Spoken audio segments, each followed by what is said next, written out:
Testicle. You just told me not to yell, bitch. And you're going like, testicle. Nuts. I think we should actually do a fun little intro, you and I. Let's sing a Christmas song together. Okay. All right. Okay. I don't know any songs. Just like the first Christmas song you could think of in your head, just start singing it, and I'm gonna do the same thing. All right. So, okay. 3, 2, 1. Have a holly jolly Christmas. We wish it's you the a best Merry time Christmas. of the we year. We wish you a Merry Christmas. I don't know if there'll be snow. Good tidings. Is that the only Christmas song? For you and your goons. You say Jews? Jizz. Not Jew. What? Okay, well.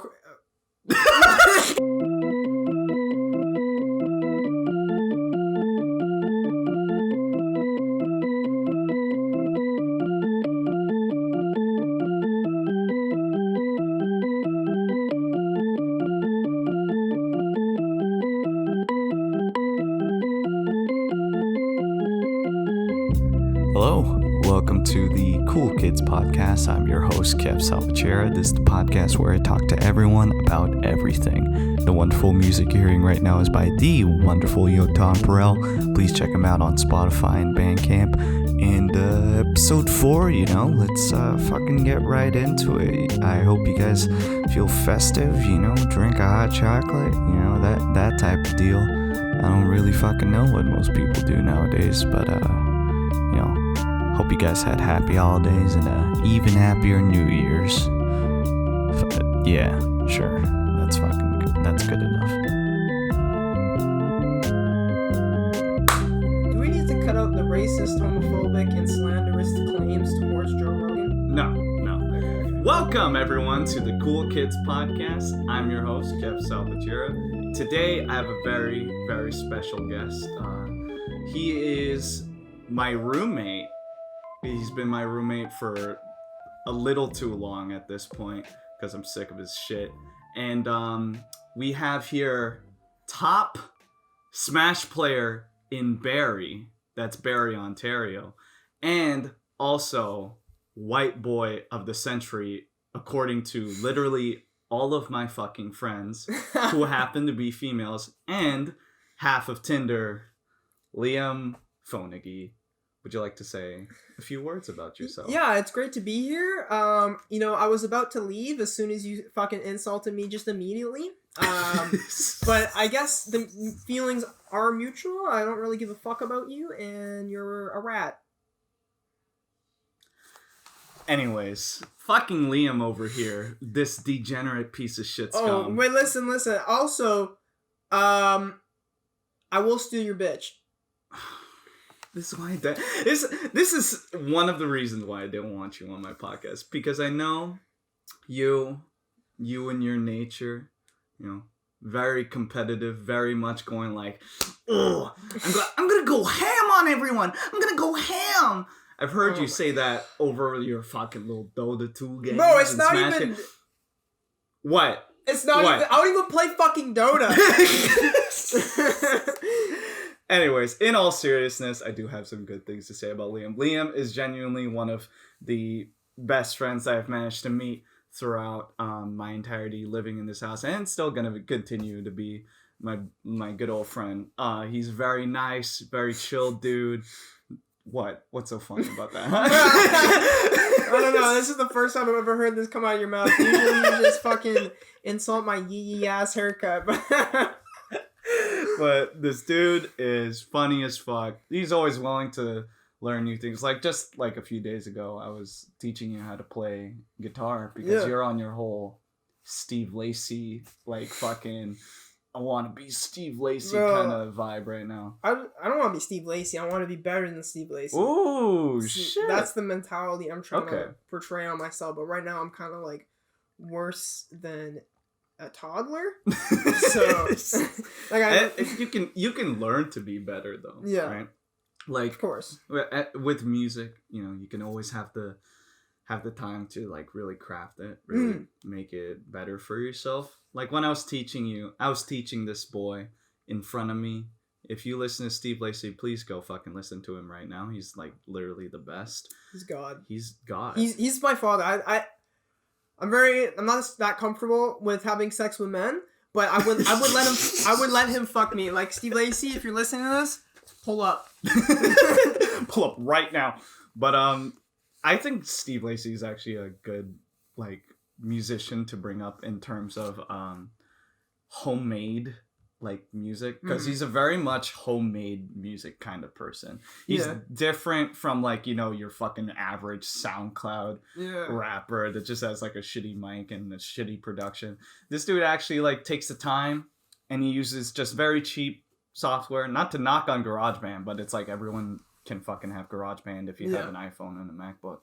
But like he makes all of his music on there, you know, and it sounds like beautiful. It does. It's so simple and just, it's nice and emotional. Like, you can listen to that shit and you can feel something. Yeah. That's what I like about music. Like, my first introduction to indie was Steve Lacy, right? I heard his demo. It had Ride and Dark Red on it. Yeah. And I was like, I haven't felt this way in my life listening to music. And then that kind of like expanded onto like Tame Impala, Mac DeMarco. Like, you got me into Mac DeMarco. I used to think kids who listened to Mac DeMarco were pussies, but I was also a and then you met me. Yeah, and then I was... Yeah, now I'm a pussy, so...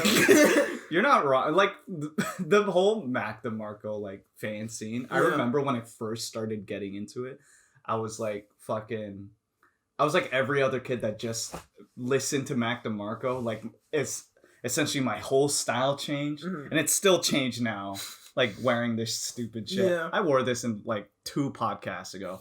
Like, wearing this baggy-ass sweater, baggy-ass pants, you know, dusty-ass, like, windbreakers and shit. Like, every Mac DeMarco fan dressed the same when they first started listening to Mac DeMarco. And my fucking friend, like, Justin, shout out to Justin Maurice, called me out when I went to the Mac DeMarco concert because I was wearing like clothes that literally looked like I was wearing the flat cap. I was wearing a button-up, baggy-ass button-up. I was wearing a dusty-ass jacket. And he was like, oh, you think dressing up... He literally said, oh, you think dressing up as Mac DeMarco is gonna get his attention? And I was just like, oh my God, dude, fuck off. Poking right at your insecurities. Yeah, literally. But, you know, he was right. Like, that was my mentality with it. Man, listen, like, I will respect that style until the end of my fucking days because, like, you put me on that kind of, like, indie sort of style, you know what I mean? It's just nice and flexible. Yeah. And you can express yourself so easily. Of course, like, I don't have a lot of great clothes because I'm a little broke right now. Yeah. But... Yeah, we all fucking are. Fuck so good. But, like, it literally shaped me so much. Like, when I first moved here, I was like the most generic fucking white kid you've ever met in your life. I wore fucking my clothes my mom bought me. I had fucking Spider-Man underwear. It was actually so fucking funny. Like, literally the first impression I ever got of you was like, you did look like every other white boy I've ever seen. And then the first word I ever heard you say, you didn't even say hello, was like, oh, that's yucky. When you were like referring to like the place where I was like, that boy's white. That boy is white. But we really shaped you. You used to just have like what, like black or brown hair. Yeah, it's dirty blonde. Yeah. And then now he's bleached to shit. My fucking hair, holy shit, bro, it looks like shit. We essentially switched places. Yeah. Like, I used to have bright blonde hair, or like just shaved fucking hair, and then now you're here, and now you took my style, and you took my clothes, and this motherfucker, he takes my clothes all the time, you know, to take on his like little Tinder dates. To fuck some bitches. I didn't even. Oh my god! You literally. I didn't even fuck her. You took my Chinatown Market shirt. Yeah. And then you went to this girl's house and you got fucking massive jizz stains all over it. And then you proceeded to tell me like, I thought that she thought it looked so cool, and I just couldn't resist jizzing on this shirt. So, you know, like Liam's a woman's man, you know. I love me some bad bitches, man. I'm sorry. At this point, you're gonna like fuck every single every single person that I know and love in my life. You're gonna Listen. Why have you stopped introducing me to girls? That's literally the only reason. I have seen the way some of my friends will see you for the first time, especially now when you're like bleached and you look like a lanky kid who hasn't slept, hasn't showered, smokes shitty cigarettes and fucking They're pretty good. Weed. and now you skateboard, which is just like an added, bonus to like how you look. So I think we did a good job crafting you to be the woman's man that you are now. You know what? I never thought it would happen. I thought like through charismatic skill, I would be able to pull any woman I wanted. But at the same time, I was looking like a fucking basic ass third grader white boy. Like I was literally wearing my mom, like I said, the shit my mom bought for me. I was like, yeah, these kids are too cool for me. Like, he took me thrift. Remember that time he took me thrift shopping? First time ever. I was so insecure. I'm like, I want to look cool, but like, do I deserve to look cool? Am I good enough for this? And you ended up buying a bunch of cool ass shirts, though. Yeah, they're okay. I only wear like the fucking sweater now. Yeah, the other one. They look cool. I would say like your fits look drippy as hell. Don't fucking lie to me. Don't fucking lie to me, boy. I just looked at the ground. Just like, oh, I hope you didn't hear that one sweater I bought, I loved. You're like, yeah, don't wear that. That's fucking ugly as shit. No, because it just... It's cheesy. It looks like third grader shit. Bro, it's just comfy and fuck you. I'm gonna give a visual description as to what this fucking sweater looks like. It literally looks like the type of sweater when kids used to go on the Ottawa trip that their school holds like every year, and like you're taken to the souvenir shop and it just has like pictures of Ottawa architecture, and it says Ottawa ain't no place like it circa 1987, right? It's just one of those shirts. It's like a gray sweatshirt, only it's not even Ottawa. It's like fucking what, London? Yeah, it's London. I never been in my life. Yeah, exactly. Everyone knows you haven't. It's probably because I wear it. It's probably like a big red flag. Like if I see somebody wearing like I love New York shirt, I'm kind of like, you've never been to New York. You don't know shit about New York. You don't know shit about my streets. I've also never been to New York, but I'll claim it as my own and probably get killed. Yeah. The only piece of like souvenir clothing that I do have is one from, we were talking about this before, the Yukon. Yes. Because I went to the Yukon and I bought myself a flannel. I love it so much. It's so comfy during the winter time. It's like a classic flannel. It just says like Yukon in a little metal like roped stitched fucking charm just over the pocket. And I also have a hat from a cafe in the Yukon, and it's like really dope. So what did you even fucking do in the Yukon? Like who the fuck goes there other than people who build igloos? Like were there igloos? Hey, calm down there. I'm gonna have to report you to the racism police because of that. Listen, okay? I've built igloos. I lived in Saskatchewan. I've slept in igloos, okay? It has nothing to do with race, okay? Igloos are tight as fuck, but I want to know, are there igloos there? No, there aren't. When I went to the Yukon, it was a school trip, and basically almost like a religion retreat. Right, because I went to a Catholic school. Shouts out to the St. Paul family. Fuck you, Jesus. Jesus. Man, Jesus. Hey, fuck you, Jesus. I'm gonna say his goddamn name in fucking vain all I want. I'll probably I just lost like the 20% that was my Christian audience because of that. Are they? Wait, hold on. You could. No. Imagine if they told you that. Imagine if they told you your demographic's religion. My audience. That'd be fucked up. My audience is definitely a bunch of godless fucking people. Yeah. But so they had this thing. Usually it would be like a big trip, right? Like maybe going to America or shit like that. But for some reason it was chosen to be the Yukon, and the way that it happened was almost like they chose the people that they wanted to go. Okay. So me and my brother were kind of like runner-ups. We were both almost like, oh, like, no, I don't want to go. Yeah. But then like our actual chaplain said, like, I think out of like a bunch of people, I think you guys should go. Yeah. Like, I think it'd be really good if you guys went. So then I talked about it with my parents, and they were just like, yeah. And it was cheap, right? For a school trip, it was like $1,500, right? That's expensive. It's expensive unless you consider the fact that we were essentially there for almost like a week and a half. Okay, yeah. And one of the weekends was spent entirely in Vancouver. All the food was paid for, all the like sleeping, all the like everything was paid for with $1,500. That's like 2 round flights to Vancouver to Yukon to Vancouver to Toronto. Yeah. Right. So it was like pretty dope. Like when you really think about it, and like compared to all the other trips that go to like fucking Paris and shit like that, those things are like $3,000, fucking $4,000. Like I wasn't gonna spend that money, but $1,500.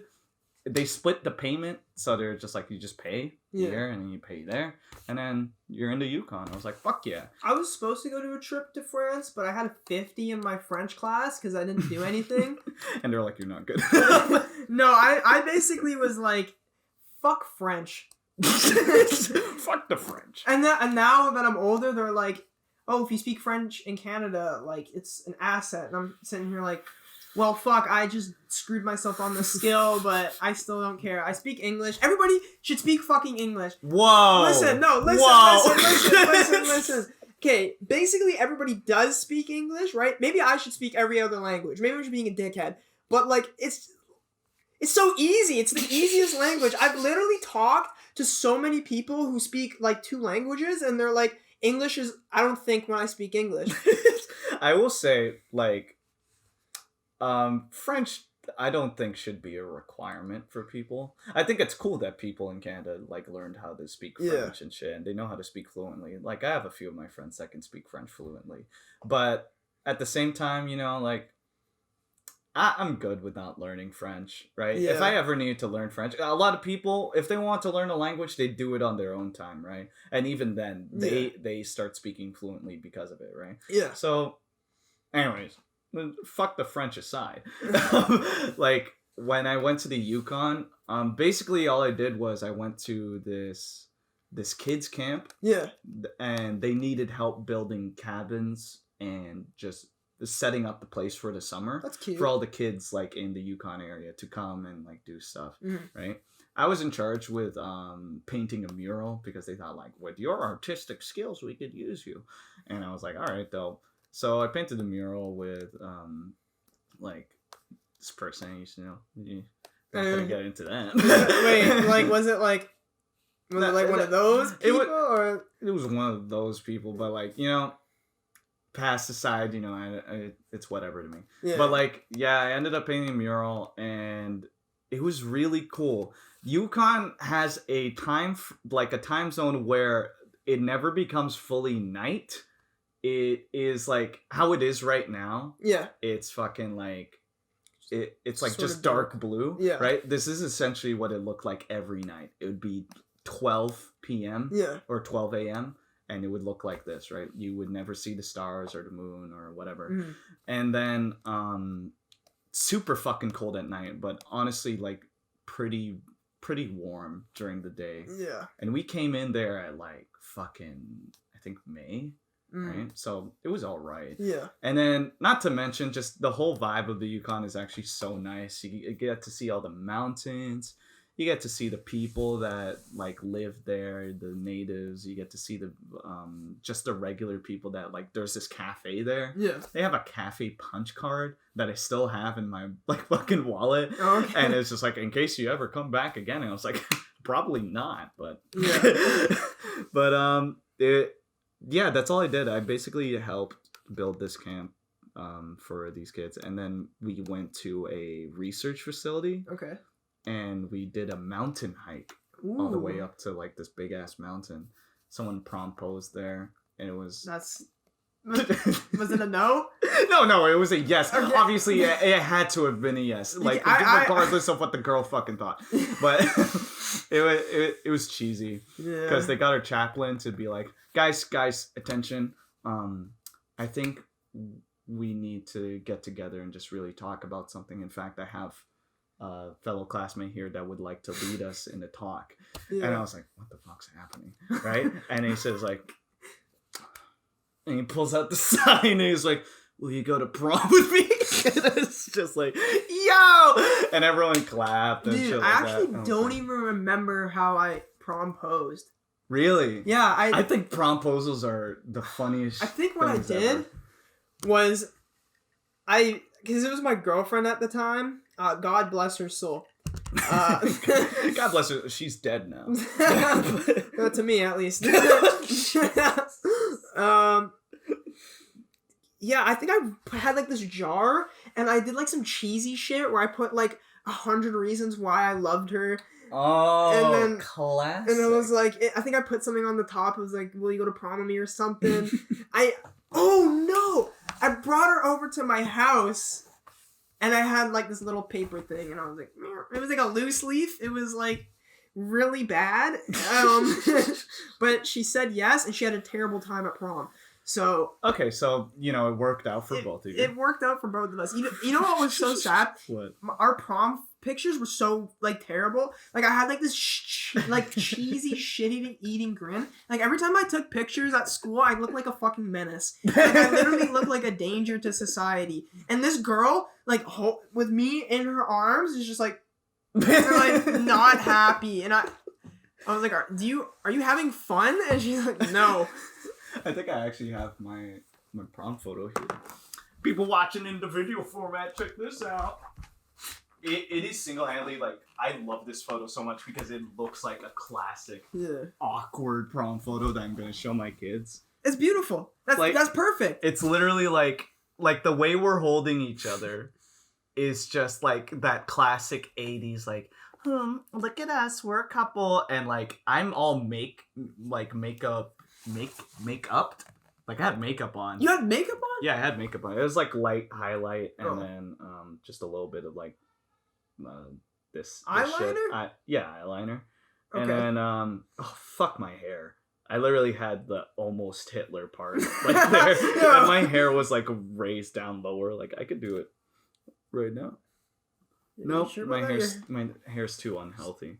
But I fucking love this prom photo. My promposal, Christ. Oh god, the most nerve-wracking thing I've ever done. Yeah. And I had to like fucking perform a speech in 8th grade. Like that shit sucked. But like I was proud of it. I got a karaoke machine, like a speaker and a mic. Okay. And basically I sang what was that song? I feel like a shithead that I can't even remember the song. Because, like, when I was singing it, no one could even hear it. Yeah. Right? So people were just going like, oh my god. Like, okay. So I went to Claire's school. Yeah. Right? Which is right next to mine. And their school has a courtyard where people can have their lunch right next to the cafeteria. Had like the windows to the cafeteria, the windows upstairs, and it had this big ass tree and like benches people could sit on and fucking eat, right? So I was just like thinking, I don't know if I'm gonna perform during their lunchtime. Yeah. So this will just be like a sweet, just me, maybe a few of my friends in the back, and then Claire like gets let out by her friends. I went there with my flowers. I had a button up on. And as soon as I walk into that courtyard, it is hustling and bustling with all of these fucking people. Like you had the music majors in one corner. Yeah. You had fucking like these dance majors, this Filipino dance crew that was also there fucking practicing their choreography. The window, everyone was eating their lunch and just fucking like, just going at it. Right. And just people going in and out. And I was like, oh fuck. And then as soon as I walked in, everyone just looks at me and is like, who's this kid? And why are they wearing why is this friend's wearing St. Paul uniforms? Yeah. And then like, I'm just like, all right, just get over the nerves. And I fucking set up, right, on like the tree right next to a few benches. And then these people are asking like, oh my god, are you gonna prom-pose? And I'm just like, yeah, I'm gonna prom-pose. And they're like, oh my God. And the Filipino dance crew that was there, shouts out to that Filipino dance crew. I forget which one it was, but like they were dope as hell. Because they were just going like, OMG, kuya, oh my God, yeah. I was like, oh God. And basically, like, I sang a song there, and I was just doing like my little dance. At that point, I like got over my nerves, and I was just like really getting into it. Yeah. And when Claire came out, she fell straight to the floor, and I thought she like fucking fainted. Like I got scared to hell. She fell? Yeah, like she fell to the floor, and she was just going like, oh my God, like, oh my God, right? And then oh my God, there's so many people filming it, and there's so many people just going like, wow, yeah, yeah. And then like I brought her up, and then like I kissed her in front of everyone because you know, a bunch of people thought I was gonna propose to a dude, and like I think that was the first ever time like people just looked at me and thought like, oh, that dude's gay. It's just like, who are you gonna propose to? It's like, wait, who were they thinking you were gonna propose to? some guy, right? Just some fucking dude. Just some dude. And I was just like, no, I mean, I would, but yeah, and shit, man, it was nerve-wracking fucking having to sing in front of all these people that barely even know me. But everyone got into it by the end, so that was... You're a good singer. You got a beautiful voice, you know? I'm a little insecure when it comes to singing. I think I can hit the notes, but like, it sounds like whenever I speak, it sounds like I have two voices in one. I don't know. I think singing in, like, it's a hard skill to master, but I think a lot of people can, right? Especially if you just practice like your vocal range and shit like that. Like, I'm not a good singer by any standard, but like I like to sing whenever I'm given the chance. You know? It's relaxing. Yeah, it's good. I sing to myself at work, right? Making fucking lattes. You know, I just don't give a shit. I don't sing at work. I usually whistle because like I'm pretty good at whistling. I'm still not good at whistling. I can whistle like a G. Like a G. And like, I don't know, so I've never heard a compliment about my whistling, except for one time Sahil. He was like, dude, keep whistling, that shit's beautiful. I was like, wow, thank you. Was that you in the morning? Yes. I heard whistling in the morning. I was like, oh fuck, who the fuck is that? Yeah. Right. It was good whistling though. Thank you. So. I got the fucking whistle of a train. Well, that's pretty good. It's fucking not good. Well, let's talk about something you're good at. Okay. Segue time. You are actually... This is like the most shocking fact, in my opinion, like ever. Like, having you at the house, I never would have expected this to ever come out your mouth. Yeah. Which is, I am the top Smash Bros. Player in Barrie. Yeah. And then, like, I look at you and I'm just like, what the fuck? Like, I never thought I would come into contact with someone that's, like, actually, like that. Like, that's insane to me, right? So, fucking, I have a few questions about that. Yeah, of course. Like, I think a lot of people in the audience know what fucking Smash Bros. Is. It's a Nintendo fighting game. You get to play as a bunch of fucking Nintendo characters. They just released a new one. Yeah, fucking, you're a Smash Bros. Player. That's insane to me. I have a few questions regarding that. What is the competitive scene like in Smash? You've described it to me, but like I want you to describe it in terms of like how you felt like going into your first ever like competitive match, because you've played in front of a bunch of fucking people, right? Yeah, I've played on stage. Yeah, you've played on stage. So how is that? Okay, so the competitive scene when I first went into it, I was just like, I was kind of envious for those people who were really good at the game, because when I was younger, I grew up just watching professional players, like for Smash 4. I didn't compete in Smash 4, but like I watched it a lot because I would just look up videos of like characters I loved just fighting. Mm-hmm. And one thing about like when I first started getting into it was I thought I was a lot better than I actually was. I had a really big ego, and I would like, not in person, but like especially online, I would go into like streamers, like chats. I'd be like, I bet I could beat you, and they'd be like top players in the world, and they'd fucking wipe me, right? And I'd be like, what the fuck, bro? Like, I'd be like, I'm really good at this game. And the general way things go in Smash is if nobody's heard of you, you're probably dog shit. So I had a really good opportunity though to get really good. My first tournament, I actually made it out of pools, and the way pools is like, pools is where you decide who makes like top 32 or top 48, or depending on how big tournaments are, it could be like top 296. So I made it out of pools, and I got 33rd, because if you lose the first round of top 32, you get 33rd. Okay. But it was still an achievement, right? Second tournament, didn't even make it out of pools. I choked really hard. And people really were starting to doubt me, because there were some people, like there was actually nobody at the time for my first 2 tournaments who were like, had an eye out for me. But I went home and I practiced like a lot. And my third tournament, I got 5th. So that was a really big breakthrough, because one of my best friends in the entire world, his name's Colin, who was formerly the best player in Smash. He was dominating it for years. He took me under his wing, and he taught me a lot about it. And my mind like opened up a lot, because he was really close friends with the best Bayonetta in the world, who I personally don't. He's a fucker, okay? Ooh. He's very manipulative. People drama. You know how like there was like this huge like the scandals with like pedophilia and shit. He was kind of like, he wasn't actually like a person who did any of that stuff, but I do think he was pulling strings a little bit, because there was a lot of manipulation in there, and he's a mastermind. He's a master manipulator, right? For those who don't know, recently the Smash community has come under fire for their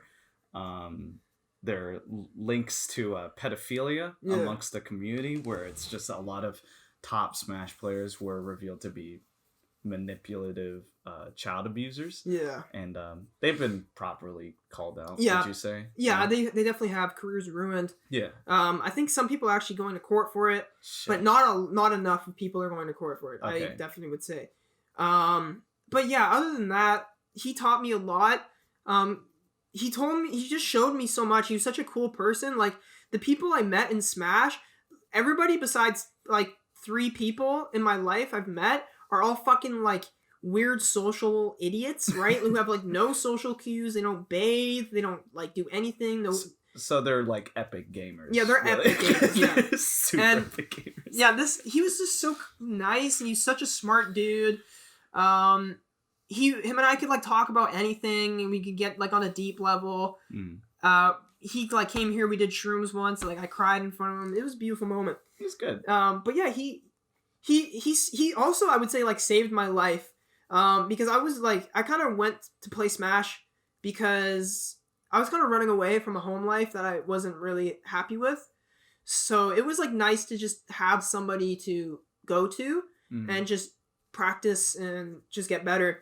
And it took me about a few months to get to like top 2 in Barry, but there was like 3 people who were like really uncontested top 3, and number 1 was Bayonetta, which was Colin. Yeah. Number 2 was a Donkey Kong, which is this guy named Logan, who's not good at all.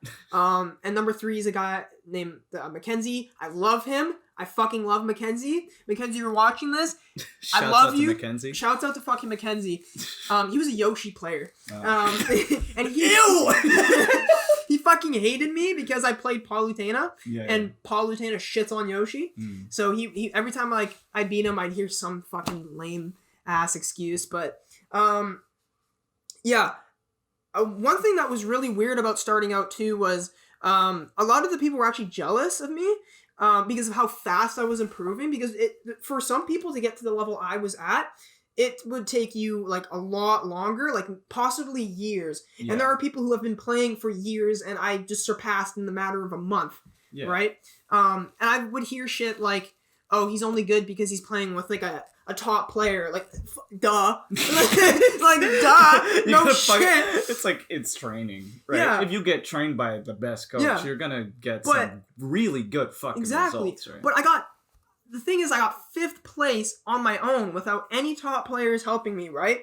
And that was enough for him to be like, there's potential here, right? And even like in the first stream ever, the people who were running the stream, like you could like hear them talking about me. They're like, "Yo, this big old nut guy. I don't know who he is, but he's pretty good." I was like, I think one of the best qualities about the fact that you're a top Smash player is your name is fucking Big Old Nut. It's literally Big Old Nut.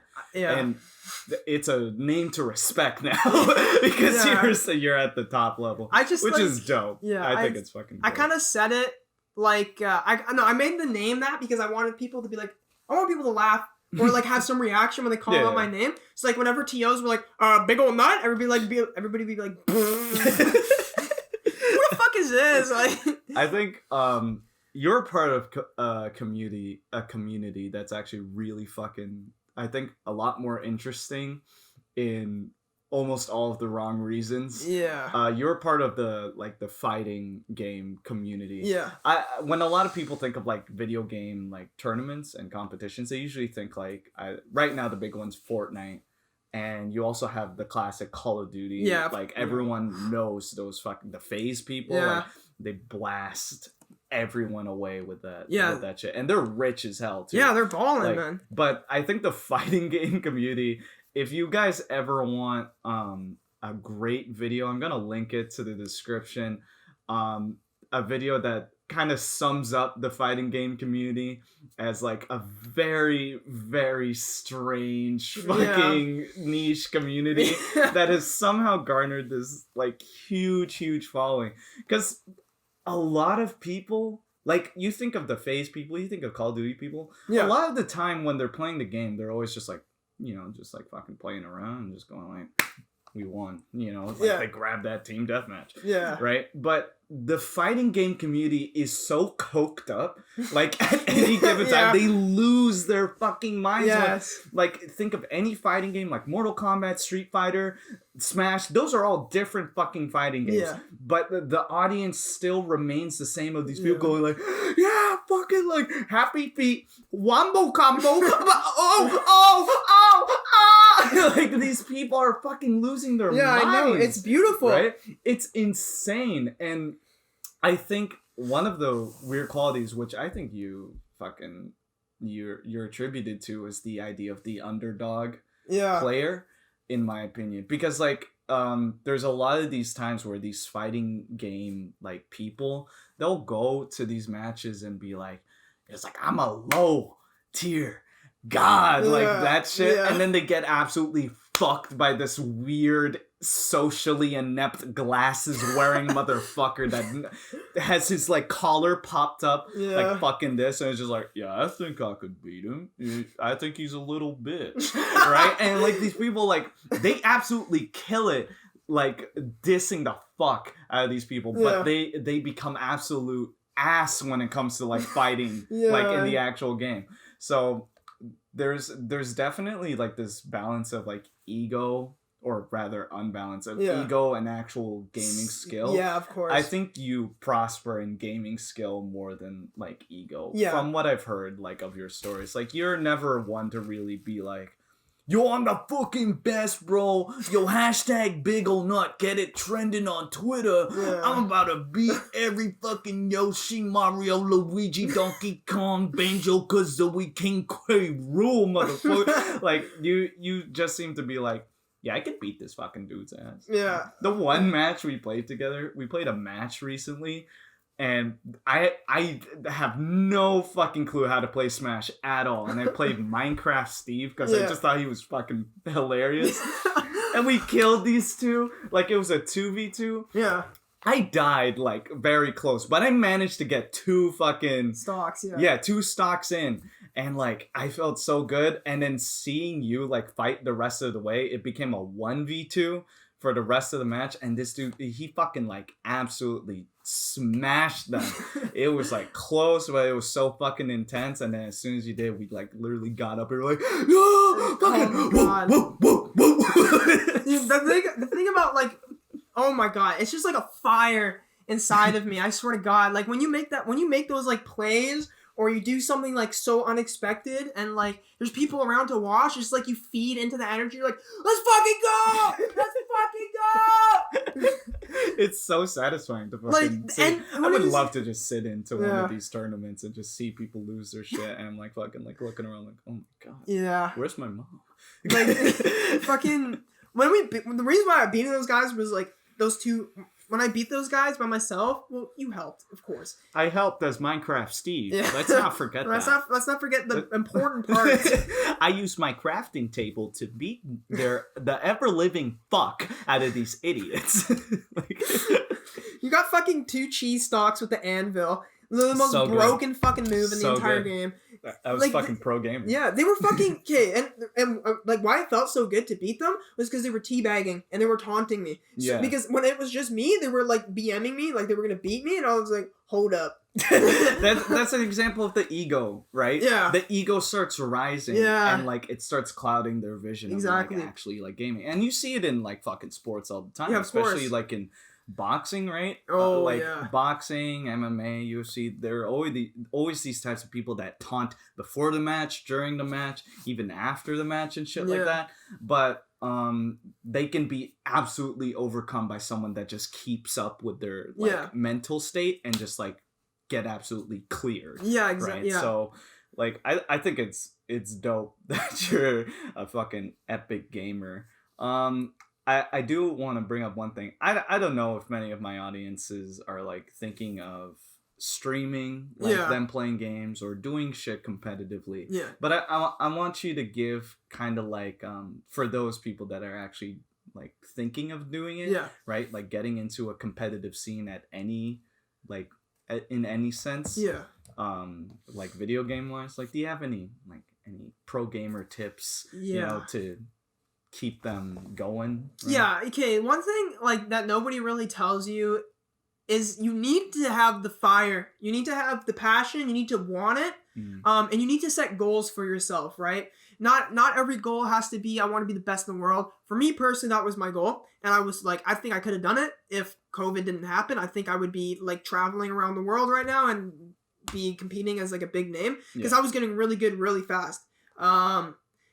But like, no matter how many times you fail, it doesn't matter as long as you still want it. Because I've lost more than I've won, but you have to lose in order to win. Yeah. And there were so many times where I was just like, I just don't think I should be playing anymore. But then I started setting out like a practice schedule, like practice the mechanics of your game. I swear to God, you need to know how to fucking play the game.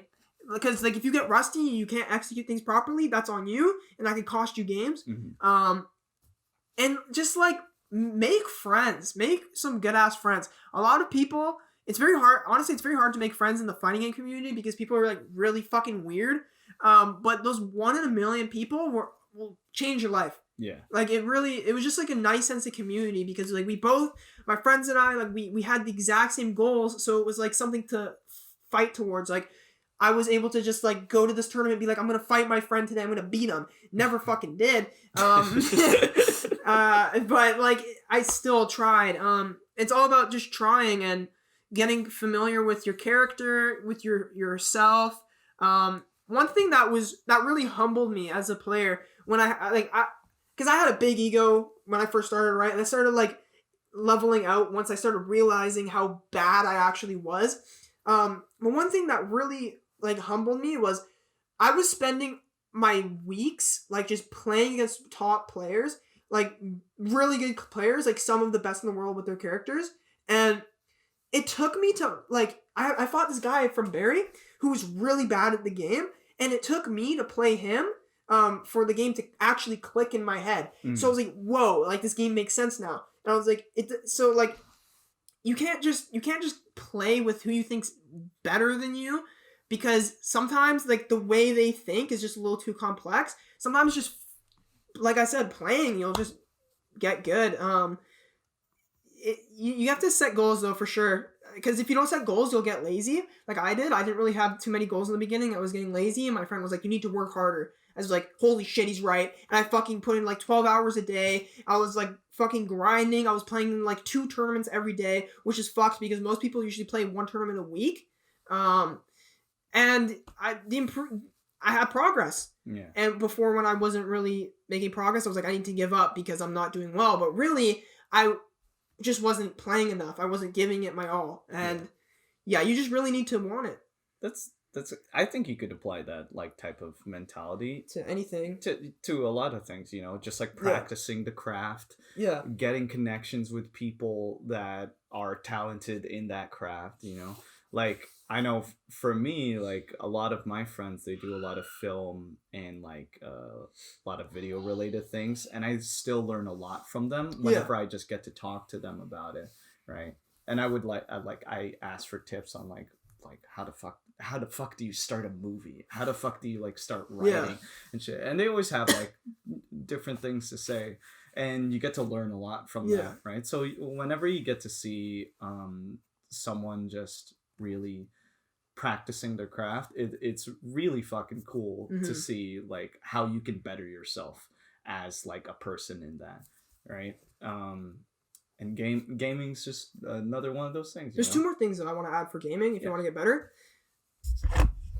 Review your VODs. What? Review your VODs? Yeah, review your VODs and take notes.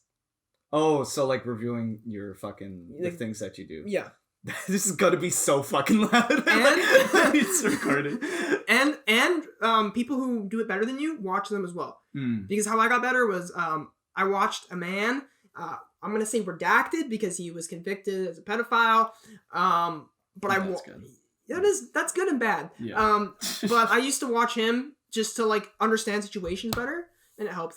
Yeah, because a lot of people, especially in sports, they'll review their own games. They'll review other people's like shit just to see like how can I find weak points? Yeah. How can I find like ways like to strategize properly to really like get the dub as it is. I've been trying to apply that mentality of just like trying because like I said, when Smash saved my life, the reason why it saved my life is because it was something I wanted. And in my, like, a lot of the time growing up, I was kind of just given things and I didn't have to work towards them. So I really had no passion towards anything. Yeah. But this was something I had to independently get.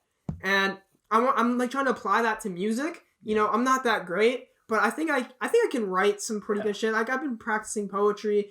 To me, with like Smash, you know, Colin was like the man who introduced me and like he helped me whenever I had questions. You're that for me, like with guitar, because like when I had no idea what the fuck was going on, I asked Sahil, and this man like told me shit I didn't even know what the fuck he was saying, and then you actually like took the time to just sit there and show me the chords, and now I can play the song. Yeah. So like I like teaching you. I like teaching like Claire and Abigail, my even, 2 very good friends. Even like with skateboarding, you taught me how to ollie, and you didn't even like mean to. I just watched you do it. Yeah, like.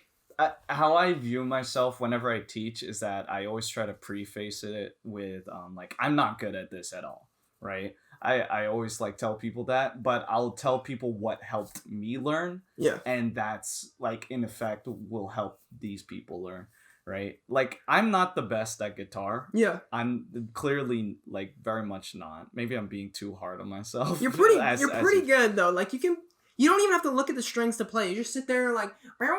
I just like the sound, you know, like when I hear something good, I just like keep on doing it and then, you know, forget about it in a week. But like there's so many things that a lot of beginners can really teach you, even if you're like a professional, right? If anyone has ever watched fucking like Queen's Gambit, most recent Netflix show about this girl that plays chess and becomes like the top chess player ever. Mm-hmm.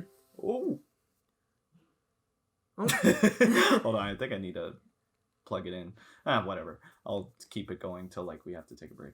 Yeah. But will it tell you when it's dying? Well, it's kind of semi-ish dying now. Okay. So, but it's whatever. But like in the show, The Queen's Gambit, she learns from like these really good people. Yeah. Right. So like she starts learning from this janitor who taught her how to play chess in the beginning, and even people that she has surpassed like levels beyond of chess. Right. She still manages to learn new things from them, even though they're starting out. Yeah. Right. Yeah. And like I think that's something that you can really look into whenever it comes to trying to learn new things. Like, talk to people that are just starting out, just like you, right? Because even then, they'll have tips that will be able to help you. Yeah. Right? Like, I think it's dope. Like I said, I didn't have a major breakthrough with Smash until I played somebody who was extremely worse than me. You know what I mean? And it wasn't because they were like a stupid person. It was because they didn't play as much as me. You know what I mean? They have a different state that they're in, a different mentality. Yeah. And like, that can benefit you greatly. Like, just getting a different opinion rather than all these pro people just going like, yeah, I've been practicing for 20 years and let me just say I can hit a right hook with fucking Donkey Kong like no other, man. Like, it's just, you can learn from the beginners that are just like, yeah, I play Minecraft, Steve.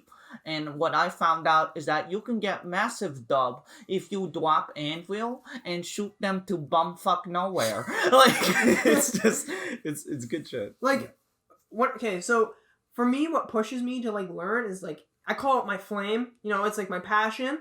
And I've been feeling that a little bit recently with music, because every time I play, like, all right, I learned something new on the guitar, like, I feel that drive like I did with Smash. I want to know, like, do you feel that sort of drive towards anything? Because, like, I know you don't pursue music that much, but I really think you have, like, the talent to. But I want to know, like, why haven't you pursued it?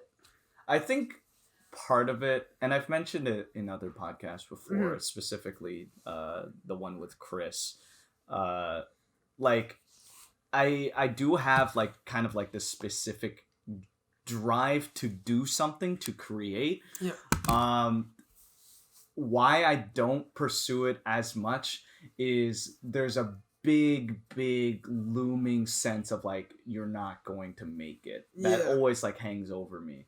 Right? And like, I try to get over that with this podcast. Like, I definitely have gone over like the sense like you're not gonna make it.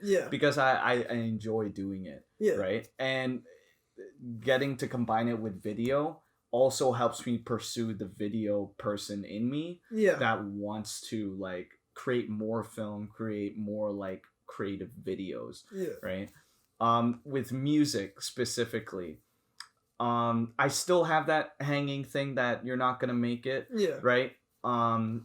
Which is why I don't really pursue music. I have more ideas when it comes to video, but I do have a few ideas when it comes to music that I think even people like you, like people like my friends, whenever I get to play music and they're just like, they gas me up, like, it's nice hearing that type of feedback, because I just feel to myself like, oh shit, like I could, you know, what do you can think, pursue it. Like, what do you think that, like, I would call it an insecurity, because I definitely have had that before. And that's how I got through it by literally, like, it's the dumbest shit ever, but the way I got through my insecurities of what other people think is I just started doing things that people would judge me for. So I would literally just walk around in public playing the music I like, and people before would talk shit to me, and I'd be like, bro, what the fuck? That's so rude. But then, like, I did it with, like, Steve Lacy when I first started listening to him, and people were like, dude, what the fuck are you listening to? And I was like, suck my dick. And I was feeling myself, and it's just, you just gotta push past them. Like I said, you gotta want it. I wanted to be, I didn't want to be insecure of who I was and what I was doing. Of course, we all have insecurities and we fight them every day, but fear is the first step. And I think, like, once you get, it really depends on, okay, if what people say has more of a weight on your mind than what you want, then of course the negative energy will win. But if you try to feed into that positive energy of success, you will see it. You will. Like, I am, like, you looking at me right now, like, I thought the exact same things and I was successful. It took me a while and it took me a lot of work, and that was the hardest part. But once you actually start pursuing it, like hard as fuck, like, you put in the work till you're exhausted, and then you go to sleep, next day you're back on it, a routine, the insecurities just kind of fade away, and you enter a subconscious state where it's literally just you and the thing you're doing. No, every other negative thought, even positive thought is like just fades away. The positive thought is what drives you, what you need to achieve is neutrality within your mind when you're doing something, because emotion can affect you in a lot of ways, especially when you're trying to think. Like, I think emotion is really powerful in a good and bad sense, because like it can definitely hinder you, but it can also push you. Yeah. And I had to get over that. I had to control my my mentality when I was playing. I'd get tilted and I'd just quit. I'd give up in the middle of a match, right? But then I kind of like I started getting angry, and I realized like it was such a numbing feeling to be angry that I kind of just like tapped into it, and I just like focused on the numbness, and it was kind of just, it was the neutrality. I could find it in my emotion, and I was able to push through and win some sets. And with music, it's like I used to be really sad that I stopped pursuing it, because I was for a little bit. Yeah. I made a rap song. I don't think it was too bad. I don't think it was that amazing, but I had that insecurity of like, I'm not gonna make it, and that was what stopped me. But now I've realized that it doesn't matter what others think. You really just need to do what you want to do. And if you personally don't want to pursue music, that's fine, right? You're doing this. Yeah. This is a good start, and I really do respect that. Like you just got to keep putting in the work, man, and you'll see success. Damn, dude. I'm an example. Look at me. I'm a little fucking bitch. Okay? Like, literally the laziest motherfucker to ever exist. And the flame. It was the fire. That's actually a really nice, like, enlightening thing for you to say. Like, it's definitely like fucking flick the lighter flame that's in my little soul. Like, when I play music, man, I feel that emotion. Like when I played Smash, and that was what drove me. It, like when you're alone doing it by yourself, it's a lot easier. Yeah. Because of course you do have to get over the nerves of performing in front of other people, even competitively. I always flopped in front of people. Like sometimes girls would come beside me and start watching me, and I'd always fuck it up because I'm like, damn, she's cute, right? But there goes Liam talking about those ladies again.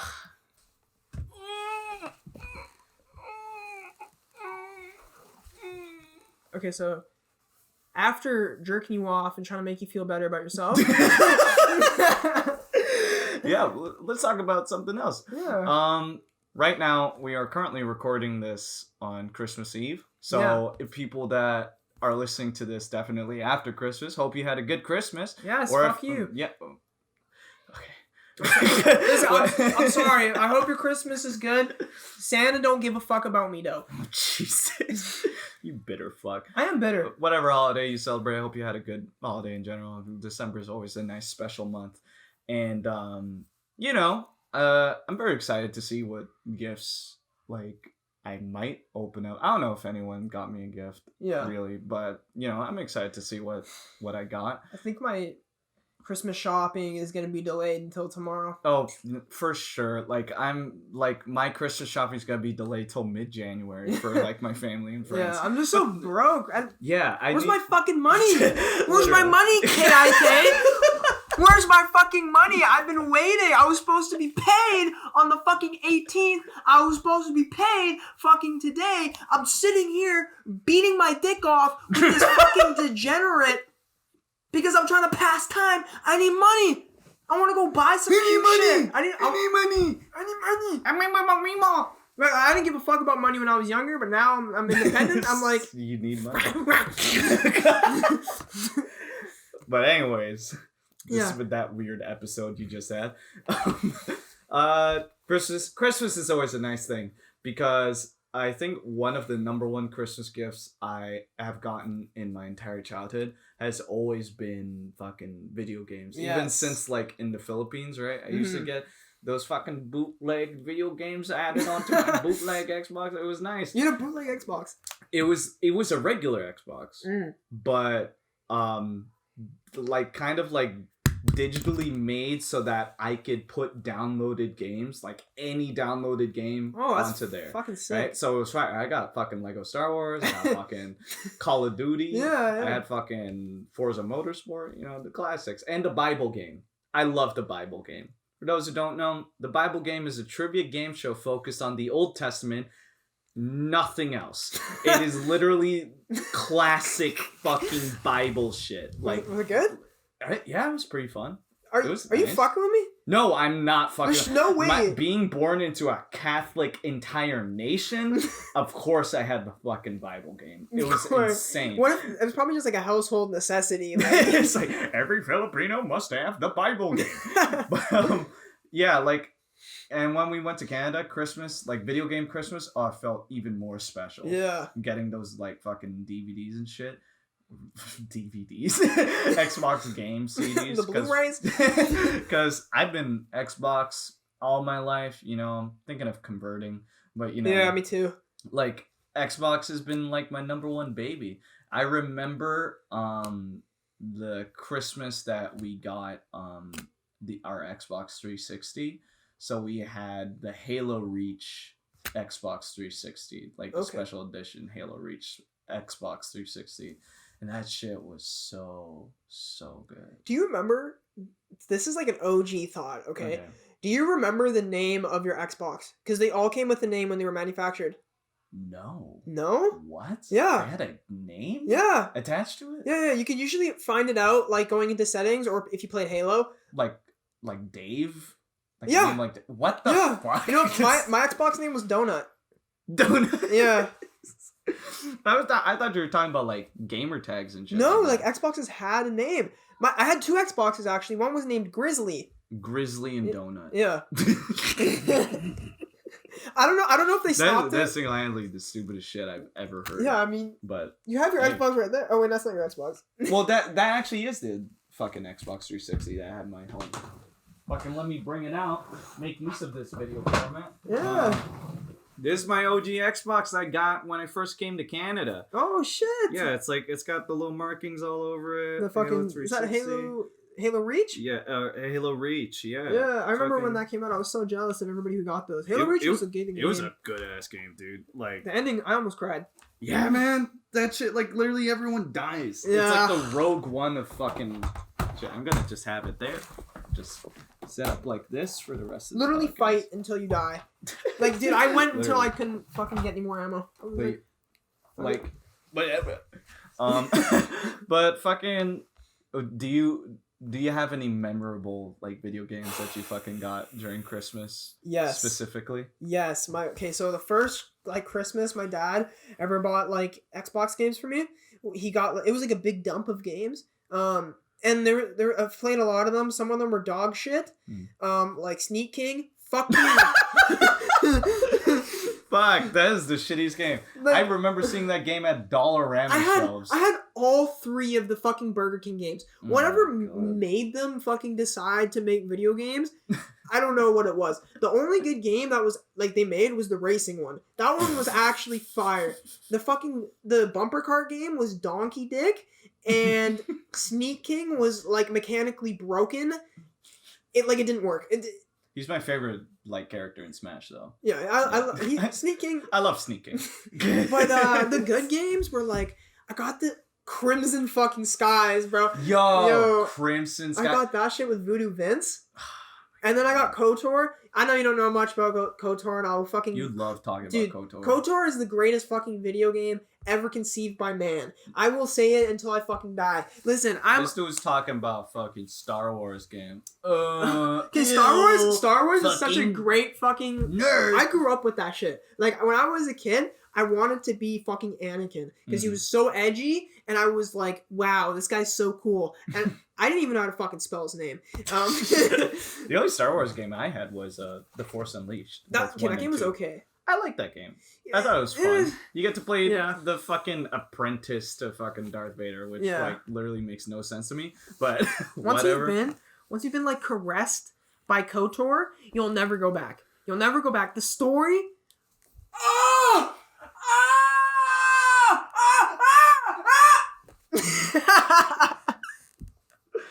Oh, dude, the gameplay. Stop. Fuck. You're disturbing. Okay, the gameplay, phenomenal. Phenomenal. The layout of the game, open world, you go to a bunch of different fucking planets. Oh! While you were too busy playing fucking KOTOR or whatever that shit is, Yeah. I was busy playing the Simpsons game. You're a fucking simp. I played both Simpsons game. The best one ever made, Simpsons Hit and Run, and the okay one, the Simpsons game. Hit and Run was phenomenal. Hit and Run was like my favorite GTA ever. Yeah. And I like it sometimes even more than GTA 5. Yeah. Which I'm sure everyone has fucking played GTA 5. GTA 5 is dope as hell. Yeah. Right? As along with GTA 4. GTA 4 is dope as shit. Everyone's always like, oh, San Andreas, oh, fucking Vice City. Listen, man, fucking GTA 5, I get to go into Burger Shot and order a freaking burger, My dude. favorite fucking part, though, of, like, the entire GTA series was San Andreas, that one scene in the beginning where you're, like, with big smoke on a sidewalk and it's, like, a fucking drive-by and it's, like, the shittiest gun, like, the animation was so bad. Ever. Like, they're just standing there, like, fucking T-pose, like, they're like, it's like, oh shit, a drive-by! And then all your run away! And then like you see these like shitty 3D models like hanging out of a car and it's like and they're just fucking standing there and then like, whoa, that was a close one. I will say the games did get a lot better than GTA. I remember the first time, like, this is one of my like heartfelt like epic gamer moments. Yeah. My friend Dylan, who was on the first episode, got GTA 5 like literally like first day, and he invited me and a bunch of other friends to like come over and just play GTA 5. Yeah. And holy fuck, was that like the most insane boys' night ever. We were high off fucking soda and pizza, and we were just fucking like gathered around on his couch playing on his big TV GTA 5. One fucking annoying thing though, there's always like someone, if you've ever played video games with someone, especially single player ones, there's always someone that hogs the fucking game, like always constantly wants to play. I barely even got to fucking play because of this guy, and all this guy wanted to do, I won't name drop him. Okay. I'm sure he's doing fine now. But like this fucking guy, all he did was just put cheat codes in to spawn a plane and try to fly a plane. And every single time he died because he did not know how to play the fucking game, he'd be like, no, let me try again. And I'm like, oh my god, I just want to fucking drive a car. Can I drive a car, please? Holy shit, you fucking idiot. Like, there's no way you're gonna fly the Sprunk plane. Like, it literally does. You're not gonna do it, but I love the game so much. Like playing the game for the first time and seeing boobies at the strip club for the first time in a video game. Seeing naked people in a video game, goddamn, unheard of. Yeah, you know what? Unheard of. GTA. Whenever my parents weren't around, I was in the strip clubs. Yeah, man. I was in the strip clubs, and whenever my parents came by, I shut that shit off. I pressed pause. I was like literally looking just at like the map going on. No, listen, whenever I pressed pause, my mom would be like, why aren't you showing me? I'm like, ah! I'm trying to hide my boner. I was too busy jerking off to polygon titties. The graphics were all I love it when titties just look like the fucking graded pyramid of Giza. Like, that's a good. Yeah, I love getting games during Christmas. Yeah. I think GTA was genuinely one of the games I was like very excited for. The last game I got that like really was amazing for Christmas, probably like my favorite, was Skyrim for the Xbox 360. Dude. Everyone loves Oh my Skyrim. God, dude. Have you ever played it? I've played it only a little bit. You're fucked in the head. You're genuinely insane. There's something wrong with you. It's so fucking... Listen. Okay, that game, like, one thing I will always fucking love about video games is those games that give you choice.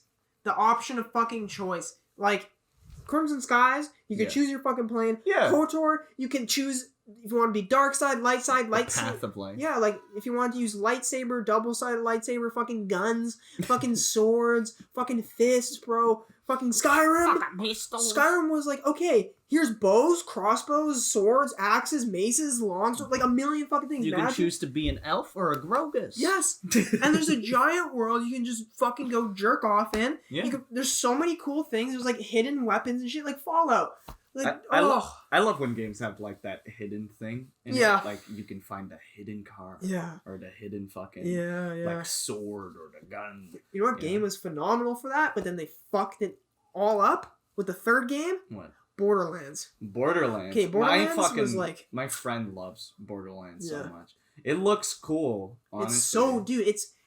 The second game is the best. I love that game. I was thinking of getting it for the Switch. Yeah, we should play it. Yeah. Like, but don't buy 3. Don't waste $80 on that shit like I did. That was such a bad game. Like, you know, I like it when games have bad things in them. Like, for example, that scene in San Andreas, the shitty drive-by, that was fucking hilarious. Like, I love it when games are just hilariously bad at points, but when it's just like the gameplay is just compromised, I lose it. Yeah, because that's the most important part of a fucking game, like the way that you play it. Yeah. Like it definitely either turns you on to the game or turns you off. Like one of my favorite games ever, Just Cause 2, it's like such a stupid fucking game by any measure. You're on this fucking island, you are a mercenary with a fucking grappling hook arm that you can use to literally travel around this. Cars are fucking useless at that point because you could just grapple hook everywhere. Yeah. And you're like in between all these different military factions that want to take over the island. And like there's a flying zeppelin with a strip club in it. And like just the stupidest shit. But like the gameplay is beautiful. Yeah. Like using guns, using the grappling hook to fucking just whip around people, attach people to cars and watch them drive by and go, and like it's beautiful. It's such a good game. And then like the complete opposite of games like that, I feel they suck. When you can't master the gameplay, then there's no use playing a fucking video game at that point, right? I just want good gaming times with my buddies. Group gaming, a game that's good to be played in groups, that's always a big plus. Yes. Like, especially with people that don't even play video games that much. Yeah. I want to be able to play a game in front of someone and have them, like, actually invested and going, like, yo, man, that actually looks so dope. Yeah. So you can fucking drive a car in this game? Yeah. Like, fucking, you know, one thing I really will always appreciate about video games is, like, you know what girls break my heart. Girls have broken my heart. Okay, girls stopped breaking my heart ever since I went blonde. When I was, like, generic...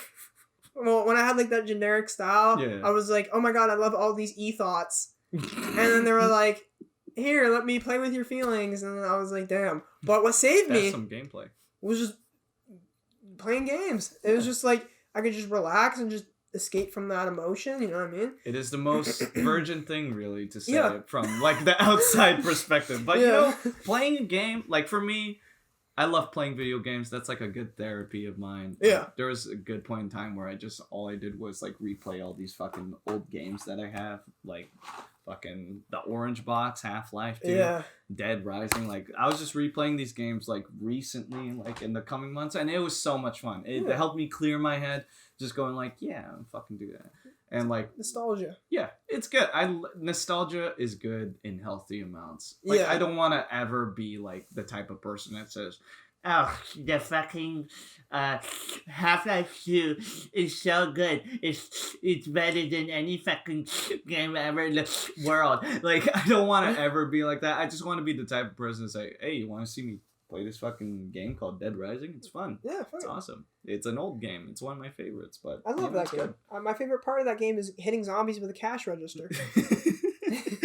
You get to use any fucking weapon. Exactly. I can throw a t-shirt on a zombie and they'll wear a t-shirt and say, wow, it's really cool, and fucking die immediately. It's great. I wish fighting games were a little more like that. They can definitely be very, like, very overwhelming. Fighting games, they have, like, kind of like a repetitive thing. Yeah. Right? Like, all you can really do is really fight, make yourself better, fight more. Yeah. You know, but games like Smash that constantly keep it up, and Mortal Kombat where they add more characters in, always keep it, like, fucking fresh. Yeah. Which is, I think, the new way of the fighting game, when you constantly add characters that people can be hyped up for. Just going like, we have a new character, guys, that you can play as, and everyone's like, yo, what? What's great about, like, every other fighting game other than Smash is, like, when they release a fighting game character, they release them with, like, the intent to, like, expand the mechanics of the game, Whereas Smash nowadays, like, it's literally Sakurai just saying fuck you. It's just saying fuck you to the community scene. Sorry, competitive scene, because like the shit he's been releasing has no competitive value and should be banned. Like Minecraft Steve. Though. Okay, Minecraft Steve's good.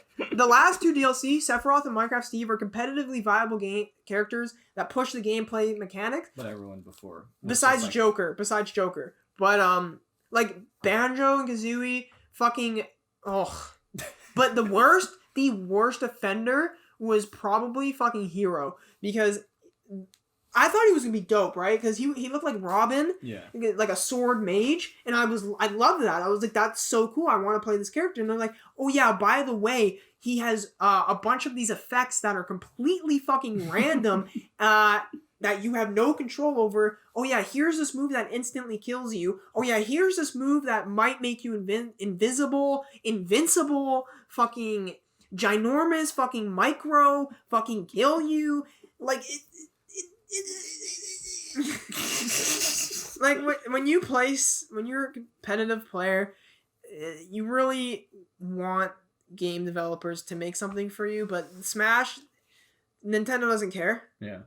And I kind of wish. Your ass. Yeah, I kind of wish I was better at like other fighting games, like Mortal Kombat or some shit like that, because it's like the developers have intentional, like they intentionally make the games competitive. Yeah, where, like even games like Injustice and shit. Yeah, like if you don't want your game to be competitive, just get rid of all of the competitive aspects of it, because they give you the option to get rid of almost every random element in Smash, like item spawning or final smashes or stage hazards, and then you can choose what stages you want to play on.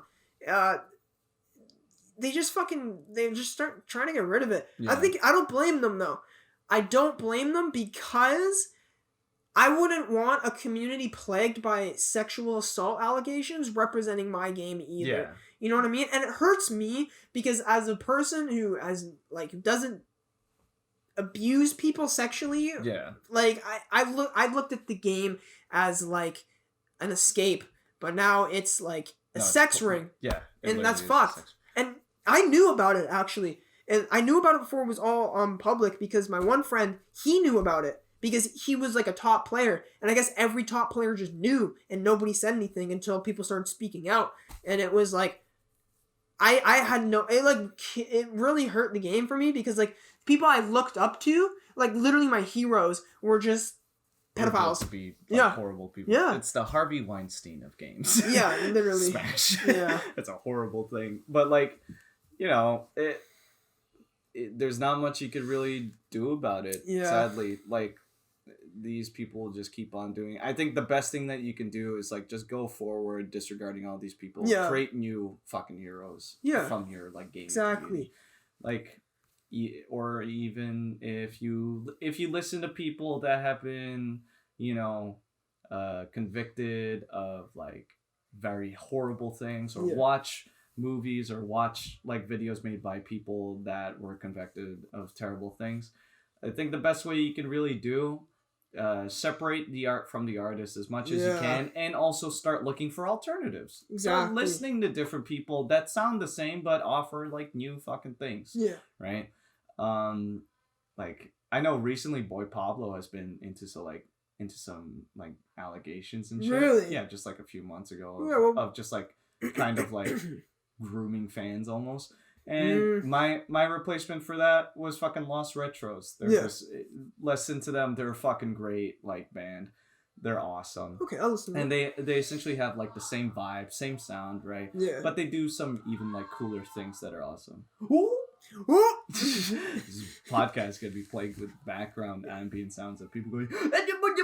I mean, it is Christmas Eve and people are hyped as fuck. Yeah. I'm doing acid tonight. Wait, should I have said that? I'll bleep it out. Okay. Just put a.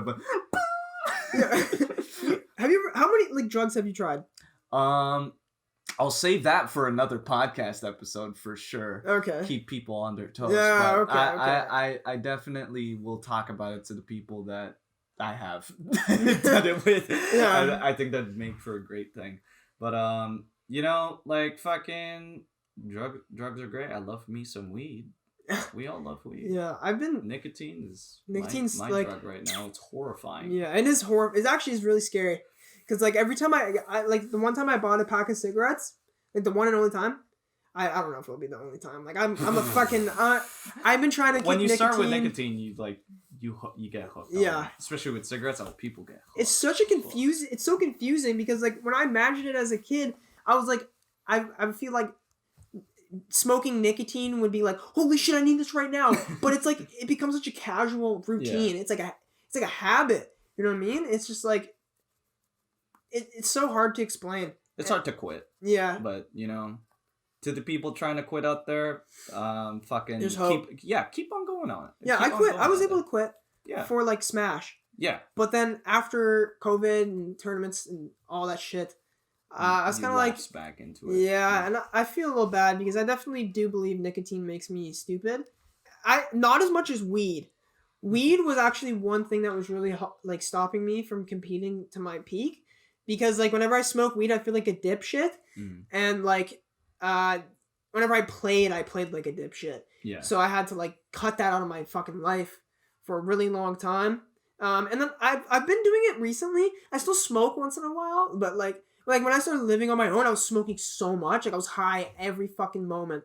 But then I kind of just started, like, I felt that numbness again. I started recognizing it. I was like, man, I really don't think I'm using my brain to its maximum potential right now. And I want to be. Because, like, I look at quarantine as, like, a time of, like, self-improvement, right? But, yeah, I don't know. I've kind of stopped with weed. Yeah. I've gotten better at, like, controlling it. But with nicotine, I think I've gotten worse. Because I definitely did try to quit. You know, remember I tried to quit, like, a while ago. And look where I am now. Like, I think, though, like, once I find something I really want to do, I think it'll be easier to quit. Yeah. I just need to stop smoking as much. Because it's definitely hurting my health. And I have asthma, which is, like, makes it worse. And every asthmatic person does something. My mom doesn't know that I, like, smoke cigarettes. She has no idea. And if she did, she'd beat my ass. Mom, if you're watching this, like, I'm so sorry. I failed you, but I love you. It's okay. He's a great guy. I think I have a good closing topic. Yeah. Because not only is it Christmas Eve now, soon it's going to be New Year's Eve. Oh, yeah. The next episode I'm going to record after this, it's going to be an entirely new year, which is great because it's exactly on episode 5, which is like the good midpoint, right? Yeah. But I think looking forward to the new year. Everyone's been going through some shit, you know, personally. I hope everyone, like, you know, just really feels some good hope because I have some hope for New Year. There's like shit starting up, right? Yeah. Yeah. I think it's good. It's gonna be an interesting year without a doubt, right? Yeah. Whether it's gonna be good, we don't know, but I think I would like to look up to it. Right? Yeah. Thinking that this new year will bring things. And just a question to pass on to you. Yeah. Where do you see yourself, like, placing yourself in the new year? Well, I have been thinking about this. I really hope things start to open up again. I hope they will around February, because that's like, I mean, we're in a lockdown till the 26th of January. But that's the hope. That's the hope, right? Yeah. So what I hope is that things will start up and I'll be able to play Smash again, because I want to. But like once I do that, I'll have like no social life, and that was one thing that really sucked. But it wasn't too bad because all my friends were assholes, anyways. You'll still keep up with us. Yeah, right? of course, yeah. Always But like, don't let it get to you. Yeah. Right? But I think I want to like right now I'm trying to expand my music a little bit. So hopefully I'll be somewhere with that. I just want to be able to like just be a little more secure financially, because right now it's very hard on me because of COVID, and like I haven't been able to find a job for literally 7 months because of like people are just closing. And I love working in restaurants, so like that hurts me because restaurants are all closing down. Not even just me, like the people working there are losing their jobs, their livelihoods. So I do believe I'll be in a better spot. Hopefully I'll have a girlfriend because like I'm a hopeless romantic, and Aren't we all? Yeah. I was a hopeless romantic. Look where I am now. I'm in the best relationship of my life. Yeah, thanks for rubbing it in, you guys. I'll rub it in on everyone in every podcast, every Yeah. single person. I'm pretty sure I've met the love of my life, but I don't know if I should have said that. No, it's okay. It's cute. It's cute. But I can't really see her because of lockdown. But hey, the hopes for the future, right? Yeah. 2021, in my opinion, I'm gonna try and make it. I always say it with every year, like I'm gonna make it my year, right? But I'm gonna purposely try to pursue things in 2021 and really try to make it my year. Get a lot of shit done, so I can always look back at it and think like, yo, bro, I'm fucking doing it. You know, I'm like, I just want 2021 to be good for my mental health. Yeah. For my well-being, you know, be a lot healthier. Yeah. Start remembering to, you know, brush my teeth every night. It was like, whoops. But I think 2021, I'm gonna try and make it a good year for myself. Make it a good year for the people around me. Yeah. And just really start focusing more. I hope everything. I hope 2021 is just a better year for everyone. Yeah. Because everybody in the world is in this shit right now. Yeah. Besides New Zealand. What the fuck, New Zealand? Australia is where it's at right now. Actually, yeah. Because Australia. Dude, they're fucking partying in Wuhan. No, yeah, because Wuhan used to be like the fucking epicenter. Literal ground zero of fucking coronavirus, and now everyone's like really chilling out. I don't get that. That makes zero sense to me. What happened? It's called control. You know what? They really went off. They really did. Like, you ever see those videos of the people there, like the workers, just like daily spraying everything? Yeah. There's so many people there. The way they fucking controlled that shit, it's amazing. It's literally like they built hospitals to really fix that shit first, and then now like they're getting the payoff of the century because now they're like fucking chilling out right now. I think after COVID, the next I think we're gonna have a really big economic shift, as in who the next like powerhouse in the world is. Because in the beginning it was the U.S., but I personally think the U.S. has been hit the hardest, and China has been like bouncing back really hard. And I wouldn't be surprised if they like become a superpower and then we have like a World War III or some shit. I don't know. Okay, let's cross our fingers, Liam. No need for you to become the fucking prophet here. Yeah, I hope nothing. Like, I know bad shit's always gonna happen. It happens every year. But like one thing that really broke my heart this year was Beirut. That was so sad to see. Yeah. Like, I couldn't even imagine. No one's even really talking about it. I remember like seeing like the live stream of the day it happened, of the aftermath, and it looked so surreal. It literally looked like an apocalypse. It was just like, wow, there's people living through this shit right now. With COVID, with a fucking collapsing economy, and everybody's starving. Yeah. And what was fucked is like the core of where they like make money in Lebanon was all ruined because it was in the ports, right? And that's where they do their trades. So yeah, I hope we bounce back as humanity and we all start loving each other a little more, because people are definitely very agitated. Oh, Beirut's okay. Yeah. For sure. It was depressing. But hey, like, you know, all we can hope for the coming years that everyone is fine. Yeah. You know, start praying for each other, start hoping for each other, you know, whatever you do to spread love and positivity, keep spreading love and positivity. Yes. You know, always keep your loved ones in mind, you know, just you know, make people happy as much as you can. Yeah, making others happy will make you happy. Yeah. That's what I found. Anyways, I think that's a good place to close off. Yeah. Any things you would want to plug for yourself? I mean, I know you're not really active on social media, but hey, who knows? Maybe you will after this. Yeah. Check out my Instagram. The handle's Lifo Hop Hip. It's a play on Liam Phonergy, okay? So it's like LIFO Hop Hip. There you go. That's epic, man. It's so cool. It's so smart. But it was great having you on. Thank you. And hope you guys enjoyed this episode. See you in the new year. Happy holidays to everyone. And let's close this out with another Christmas song. This time, let's sing Silent Night together. Okay. 3, 2, 1. Silent night,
That's so loud.